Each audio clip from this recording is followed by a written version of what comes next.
So, the Blackmagic Micro Cinema camera. Is it a good camera or not? I think it's a good camera. When this first came out, I had no idea it existed until I started doing research, because I wanted a camera that could record RAW and ProRes internally. I didn't want to have to record on an external recorder. I didn't want to get a Red Raven, and this ended up being the best option for me.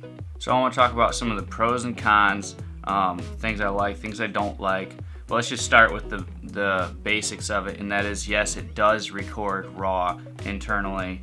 It also records different types of ProRes. The codecs coming from this camera are amazing. Now, it's not a 4K camera, so you guys that are really into 4K and that's all you want to shoot, this isn't for you. But a lot of the stuff I do is for web delivery, so HD is still just fine. So pros, things that caught my attention as soon as I saw this camera was probably the first thing was the size factor. It's small enough that I can use it as my main production camera, but also use it on my gimbal and possibly on a drone or something like that. So it has a very versatile size. And the other thing I noticed right off the bat is it has a full-size HDMI port, and that was just a huge bonus, because like 90% of cameras out there that are this size use I think it's micro HDMI.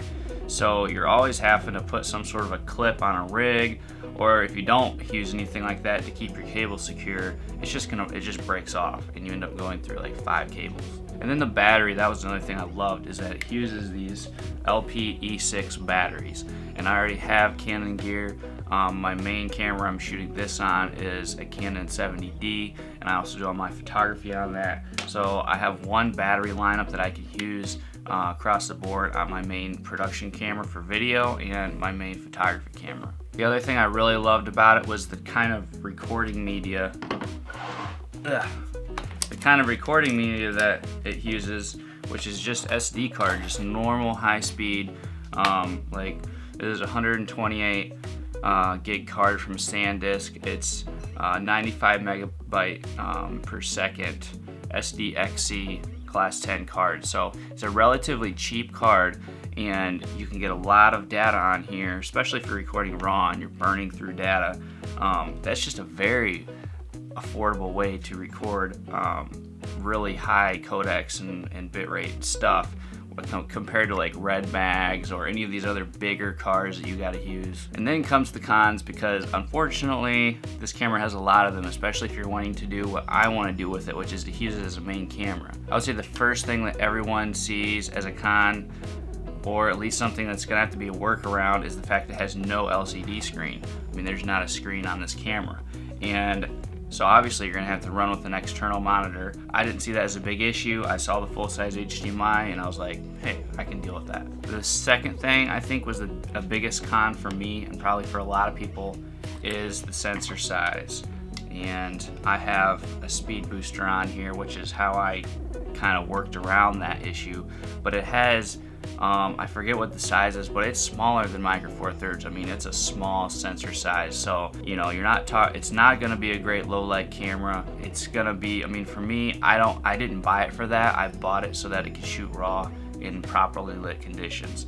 But it has a small sensor, so just keep that in mind. I got the Metabones Speed Booster, the EF to Blackmagic Pocket Cinema Camera version. I put this on there, and then that backed it out to, it's still a little bit cropped in from a Super 35, but I think it's pretty close to Micro Four Thirds, and definitely wider than Micro Four Thirds.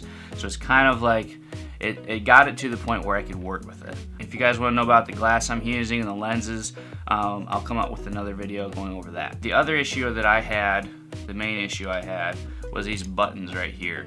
They're all in the front. You have a power button, menu button, then you have a selector, up and down selector.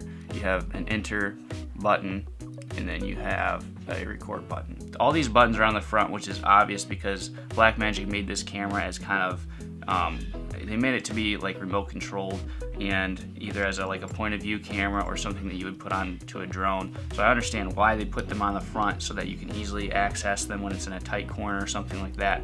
But for what I'm using it for, this is anything but conventional placement for these buttons. Is that the right word? Conventional? I don't know. I understand why they put them on the front, but for me, it doesn't work very good. So I had to come up with a workaround because honestly, the only way that you change any settings in this camera is through these buttons. If you want to change the iris, it's through the menu system. If you want to change the shutter speed or the ISO, actually, excuse me, this is shutter angle. If you want to change the shutter angle or the ISO, you have to do it all through the menu system. So obviously you can't change settings on the fly, so that might be a complete turn off to somebody right away. But they gave you this remote port, and with this remote port you can tap into the settings on this camera and change them however you want. Obviously there's limitations, I don't know all of them, but I found a guy online, his name was Phil, and he was making this. It's called the One Little Remote. He made it just for the Blackmagic Micro Cinema camera, and you plug it in on the side and you've got 3 buttons right here, and you can change your you cannot change your iris, but you can change your shutter angle, you can change your ISO, you can change your white balance, and then you have record, start, stop. And so you can put this remote wherever you want. Now, if you're really concerned about changing your iris, you can always do that on the side of this Metabones speed booster here. So that pretty much gives me access to all of my camera settings that I need without having to go into the menu system.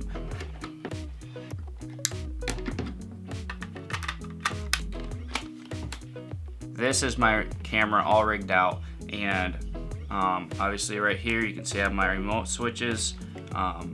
I have on the cage, I think this is a small rig top handle, and I have it was the kind that came with like this little sliding plate so that you could adjust it left and right. If you just look up small rig top handle, or I'll just put a links in the description, and then I have just kind of an adjustable arm here, and then this is the Blackmagic Video Assist, which I will do a video on later. And that's it. This is my rig, and I've been shooting with it and I love it. I love shooting in ProRes, I love shooting in RAW. The ability that gives you for push and pull and post is just amazing. I love the Video Assist and how it works with the Blackmagic Micro Cinema camera. So if you guys like this video, comment, share it, and I'll be coming out with some more videos going over maybe some specific things about this setup that I wasn't able to cover in this video. So thanks for watching.